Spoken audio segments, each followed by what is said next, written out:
안녕하십니까. 4월 23일 화요일 오전 11시를 넘겼습니다. 어제 오후부터 오늘 제가 이 자리에 앉을 때까지의 각 언론사의 주요 뉴스 중에는 아주 눈에 띄게 이런 뉴스가 자리 잡았습니다. 윤석열 대통령이 취임 후 17개월 만에 처음으로 용산 기자실 그 브리핑 룸에서 본인이 직접 하루에 2차례 브리핑을 했다. 17개월 만이다 하는 이런 뉴스였습니다. 그건 아마 오전에는 비서실장 임명과 관계해서 본인이 비서실장 후보를 소개하고 기자들에게 질문이 없느냐 그렇게 말했다고 합니다. 두 번째는 아마 정무수석 임명과 관계해가지고 두 번째 기자회견에서도 질문이 없느냐. 그러니까 그에 대한 질문 가운데는 이재명 대표와의 이 회담에 대한 질문도 있었던 것 같은데 대통령이 모든 의제를 열어놓고 회담에 임하겠다. 이렇게 말한 것으로 알려졌는데 방점은 17개월 만에 2차례 브리핑 룸에 대통령이 서서 직접 얘기하고 질문도 받았다. 근데 이게 17개월이라는 게 대통령이 취임하고 처음 이른바 출근길 즉석 회견, 또 이른바 도어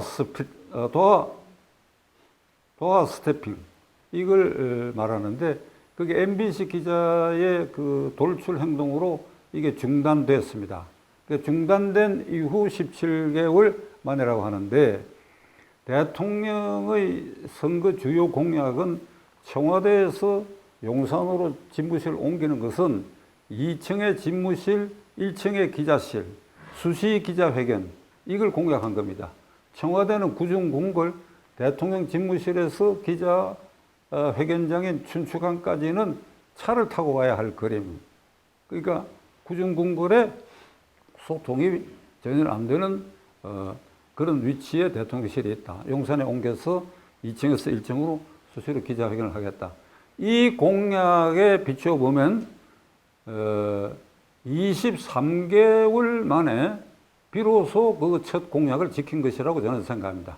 17개월 만이 아니고 23개월 만에 기자실에 내려와서 기자들에게 직접 브리핑한 것은 취임하고 최초의 일이다. 최초의 일이다. 그러면서 그 뉴스에 덧붙인 것은 어떤 참모가 질문을 굳이 받으실 필요가 있습니까? 이런 얘기를 했다고 하는 것까지 뉴스에 소개를 됐어요. 그래서 저는 오늘 아침에 그 뉴스를 이렇게 보고 빙긋이 웃었습니다. 빙긋이 웃었다는 뜻은 긍정적으로 받아들입니다.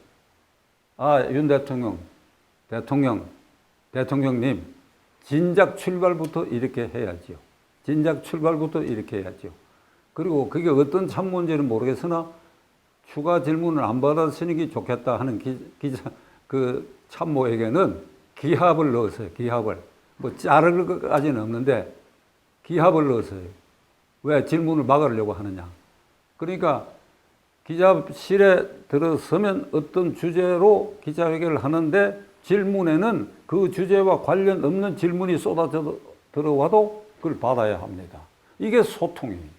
그러니까 대통령이 23개월째 비로소 국민 속에서 최초의 소통을 했다. 어제. 나는 이걸 굉장히 주목하고자 합니다.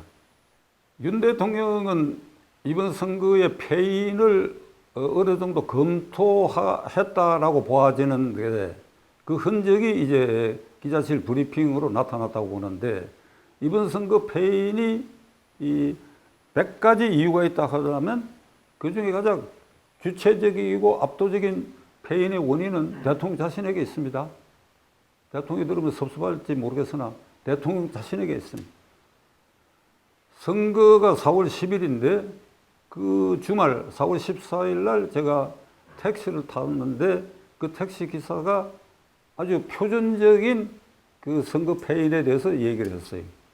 만일 이번에 국민의힘당이 과반수 넘는 의석을 확보하게 되면 대통령의 일방적 독선 독주가 더 강화될 것이다. 그래서 자기는 민주당을 찍었다. 그 대통령 선거 때는 2번을 찍었다. 윤석열 후보를 찍었다. 자기는 조직에 충성하는 것이지 사람에 충성하는 것은 아니다라는 그 말이 믿음직스러워서 2번을 찍었는데 그 뒤에 일방적이고 독선적이고 그래서 공약을 제대로 안 지키고 이래서 견제 심리로 1번을 찍었다. 이게 선거 패인 그리고 대통령이 주체적으로 그 패인을 받아들이는 이게 저는 모범 답안이라고 생각합니다. 그러니까 독선적이다 일방적으로 비춰진 것은 뭐 처음 취임 초수도 많은데 전부 생략해버리고 가령 대표적으로는 이종석 국방장관, 전 국방장관을 고조대사로 임명해서 처리하는 그 과정, 공수처와의 관계, 그다음에 출국 금지를 해제한 그런 관계, 이걸 선거를 앞두고 이렇게 일방적으로 한 것, 이게 대통령의 독선으로 비춰진 것.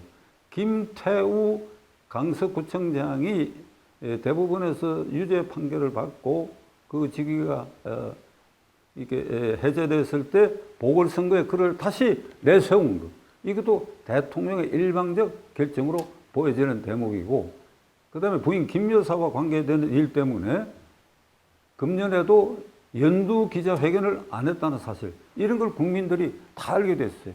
그런 여러 가지 사례는 제가 다 생략해버리고, 중요한 것은 1월 25일 날 비서실장을 시켜서 한동훈 비상대책위원장을 비상대책위원장직에서 물러나라고 통보한 사실입니다. 이건 그 다음날 한동훈 위원장 입을 통해 가지고 공개가 됐지요. 그런 요구가 있어서 나는 거절했다고 하는 것. 그건 부인과 관계된 일로 김경률 비상대책위원이 마리 앙뚜아네트의 에둘러 김 여사를 표현했다 하는 것이 대통령과 부인을 자극해가지고 결국 한동훈 위원장을 물러서게까지 한 이제 그런 것이 국민이 잘 모르는 사이에 일어났는데 그 뒤에 그것이 전부 공개된. 이게 이제 대통령의 포용력, 일방적 독선적인 것을 나타내는 여러 징표 중에 이러한 일들이 다 섞여 있다. 이런 것이 복합적으로 작용해가지고 국민의힘당이 과반수를 넘고 압도적으로 이 의석수를 차지하게 되면 대통령 일방적이고 독선적인 것은 더 강화될지 모른다 하는 그것입니다. 그러니까 일방적이고 독선적이 아니다라고 하는 것을 보이게 되는 그 절차상의 가장 중요한 것이 저는 국민과의 직접 소통이고 그 방법은 기자회견이고 이것은 대통령 선거 공약의 1호라고 하는 것을 누누이 말씀드린 바가 있습니다.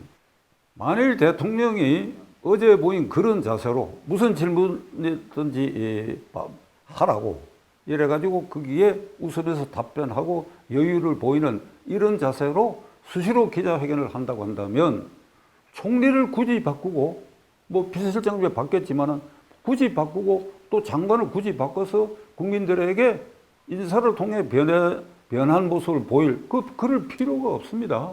대통령이 변하면 한덕수 총리면 어떻고 뭐 이번에는 이제 비서실장이 바뀌었지만은 뭐 이관섭 비서실장이면 어떻습니까?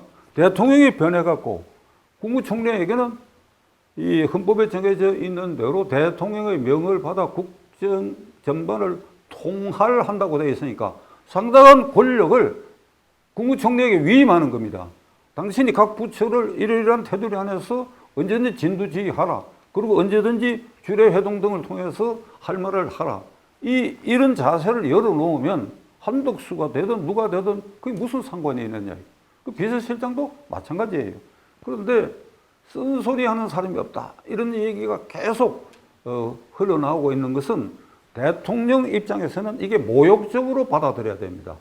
왜 쓴소리 하는 전담자가 있어야 됩니까?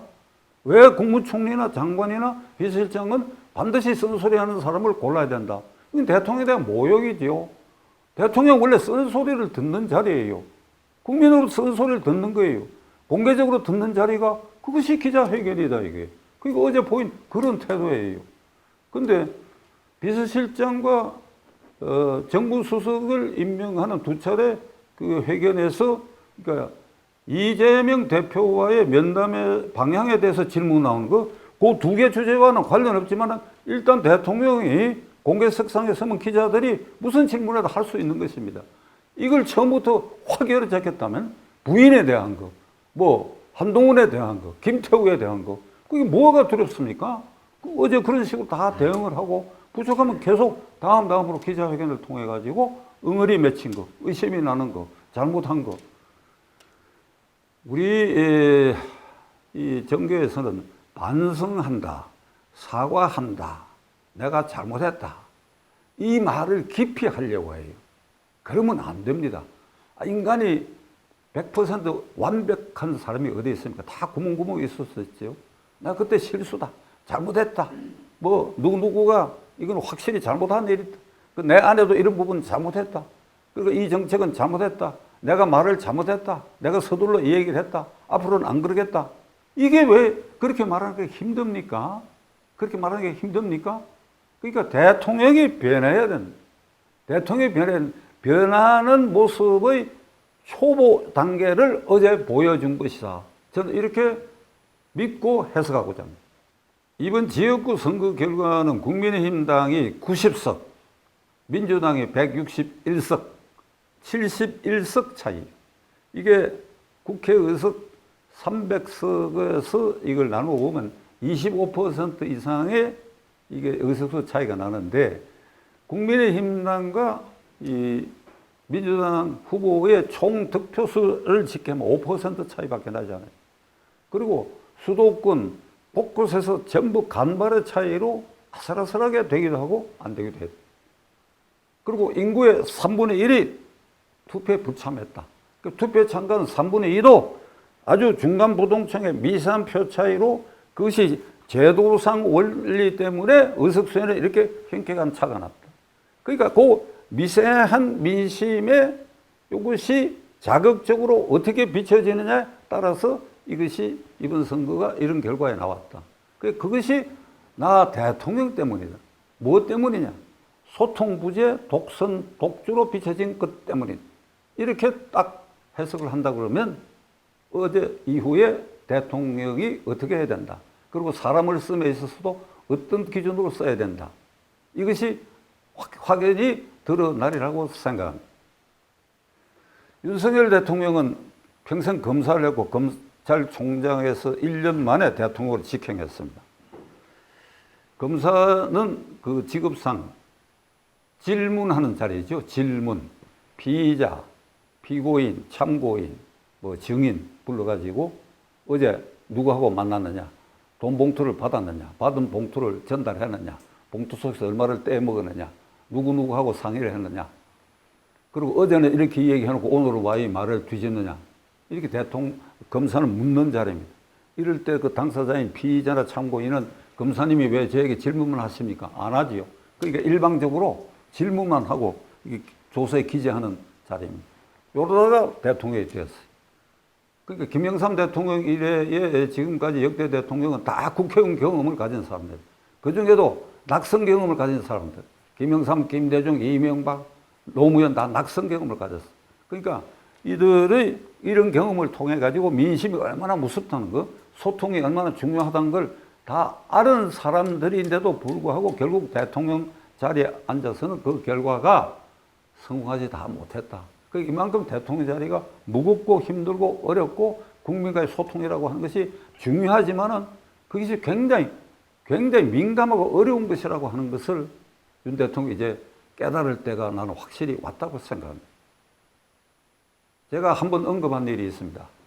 징기스칸이 천하를 제패했을 때 그때 가장 측근 참모 야율 초대가 폐하, 이제는 말에서 내려오십시오. 천하 제패는 마상에서 할 수 있습니다. 그때는 이 최대 유효한 병기가 말이고 창이었으니까 말 타고 몽고 기병대가 서유럽에 나타나면 그 도시를 초토화시키고 몰살시켰어. 그러니까 말 위에서 지휘를 했. 근데 이제는 천하를 제패했으니까 말에서 내려와야 된다. 그는 국민 속으로 들어가야 된다. 그 귀를 열고 신하들과 국민의 얘기를 들어라, 이런 뜻입니다. 그러니까 이제 윤 대통령도 검찰총장에서 이제 내려와야 돼. 이제 확실히 내려와야 돼. 이번 선거 결과를 보고도 안 내려오면 안 된다. 내려와야 된다. 그리고 부끄러움이 없어야 된다. 뭐든지 국민 앞에 공개하고 다 얘기할 수 있어야 된다. 다 까발리고 다 얘기하면 내가 쫓겨나지 않느냐? 쫓겨나도 어쩔 수 없다. 근데 그렇게 하면 절대로 쫓겨나지 않는다. 제가 보증하지요. 절대로 쫓겨나지 않는다. 어떠한 그늘진 뉴스나 뭐 이런 것도 그냥 대통령이 진솔하게 얘기하고 사과하고 하는 그 대통령 얼굴에 침을 뱉고 돌을 던져요.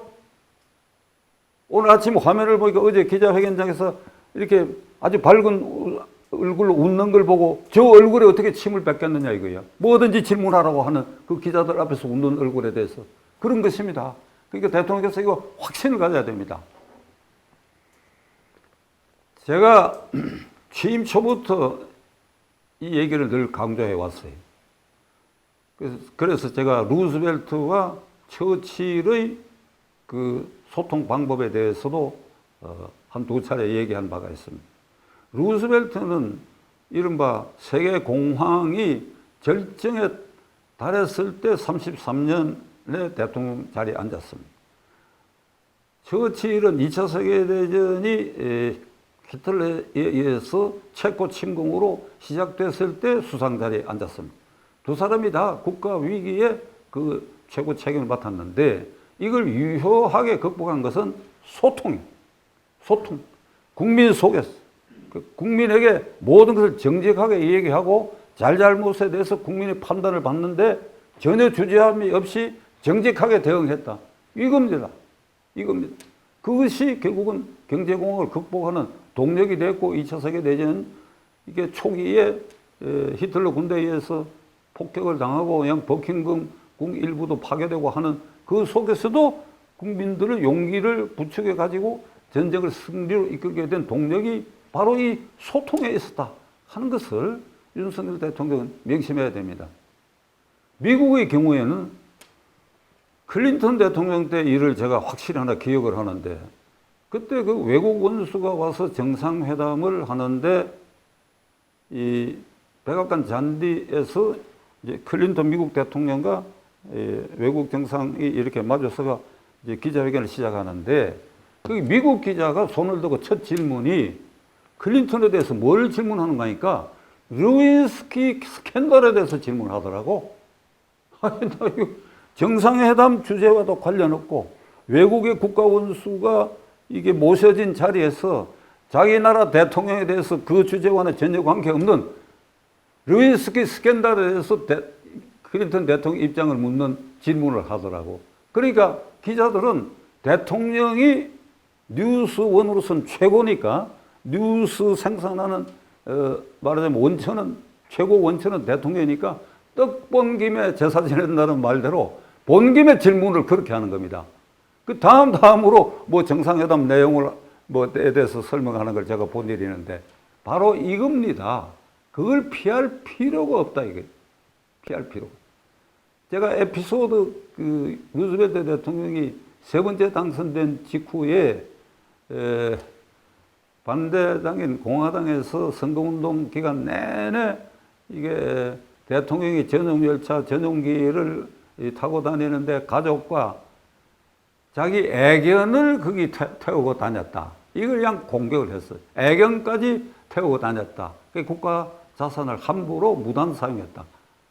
그러자 그 어느 날 백악관 기자실에 그러니까 루즈벨트 대통령 언제나 소통하는 사람이니까 뭐 예고 없이 내가 내일 기자회견 한다 이게 아니고 그냥 그 비서관을 시켜가지고 뭐 10분 뒤에 대통령이 오시겠다 이렇게 통보하고 그 이제 나타났는데 그 애견을 안고 나타났어. 그 기자들이 무슨 얘기를 저 양반 하려고 하고 귀를 쫑긋 했더니 여러분 공화당에서 저와 제 가족에 대해서 비판하는 것은 뭐 감수해야 되겠지만은 이분들이 저 애견에 대해서도 이게 비판을 합니다. 그러니까 이 애견이 그 얘기를 듣고는 화가 나가지고 방향이 어딘지는 모르고 킁킁킁킁 계속 지저댑니다.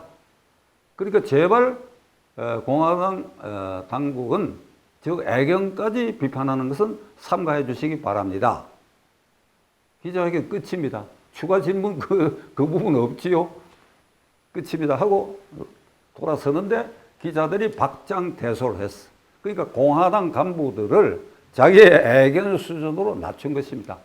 이게 얼마나 순발력이 있고 웃기는 이른바 위트가 있는 얘기냐. 그러니까 이런 걸 윤석열 대통령이 본받아요. 처칠은 전황이 아주 악화됐을 때도 우리가 북아프리카에서 롬멜 군단에 이렇게 피해를 입었다. 퀸 엘리자베스 호가 이 싱가포르 연안에서 일본 함대기에서 격침됐다. 이걸 즉각 국민에게 보고를 하고 그러나 우리는 싸울 것이다. 이렇게 해서 정직하고 국민을 격발시키는 이런 소통을 보였다는 것이죠. 여기에 비하면 윤 대통령은 소통하기 쉬운 나라입니다. 우리 국민처럼 감정적이고 그리고 이게 격정적이고 슬픔과 즐거움을 그냥 즉각적으로 나타내는 이런 국민이 어디 있습니까? 그러니까 웃는 얼굴에 용서를 구하는 얼굴에 잘못을 인정하는 국가 권수에 대해서 침뱉고 돌팔매질 하지 않습니다. 확신을 가지고 어제 첫 공약을 지킨 그 자세를 더욱 강화해서 나아갈 것을 말씀드리고 지켜보겠습니다.